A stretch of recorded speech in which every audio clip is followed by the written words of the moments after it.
ছাত্র জনতার গণ অভ্যুত্থানে শেখ হাসিনা দেশ থেকে পালিয়ে গেলে আওয়ামী লীগ সমর্থক হিসেবে পরিচিত শিল্পী ও সাংবাদিকদের নিয়ে তৈরি হয় আলো আসবেই নামে একটি হোয়াটসঅ্যাপ গ্রুপ। যেই গ্রুপের উদ্দেশ্য ছিল বৈষম্য বিরোধী ছাত্র আন্দোলন দমাতে বিভিন্ন পদক্ষেপ নেওয়া।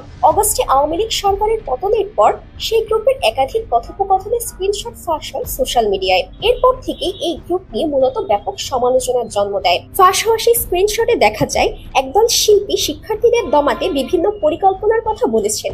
পাশাপাশি তারা পতিত সাবেক প্রধানমন্ত্রী শেখ হাসিনারই পক্ষ নিয়েছেন। সেই দলেরই একজন ছিলেন অভিনেত্রী সোহানা সাবা। আলো আসবেই গ্রুপের অন্যতম সদস্য ছিলেন তিনি। এই ঘটনায় চরম সমালোচনার মুখেও পড়েছিলেন এই অভিনেত্রী। তবে জুলাই অগস্টের সেই উত্তাল সময় পেরিয়ে গেলেও এখনো সেই গ্রুপ নিয়ে বেশ বিপাকেই আছেন এই অভিনেত্রী।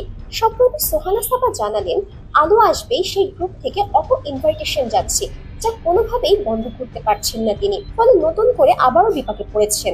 বুধবার সন্ধ্যায় এক ভিডিও বার্তায় সোহানা সাবা বলেন, আমার ফেসবুক থেকে অনেকের কাছে ইনভাইটেশন যাচ্ছে আলো আসবেই গ্রুপের জন্য। এটা কিভাবে যাচ্ছে আমি জানি না, আমাকে সাহায্য করুন। প্রথমে বলুন এই গ্রুপটা আমি কিভাবে বন্ধ করতে পারি। ইনভাইটেশন যে যাচ্ছে এটা আমি দিচ্ছি না, কিন্তু এটা যাচ্ছে। উল্লেখ্য, বৈষম্য বিরোধী ছাত্র আন্দোলনের বিরুদ্ধে লড়াই চালানোর লক্ষ্যে তৎকালীন তথ্য প্রতিমন্ত্রী মোহাম্মদ এ আরাফাত এবং সংসদ সদস্য ফেরদৌসের নেতৃত্বে আলো আসবেই নামের এই হোয়াটসঅ্যাপ গ্রুপ খোলা হয়, যেখানে আওয়ামীপন্থী শিল্পী ও সাংবাদিকেরা যুক্ত ছিলেন।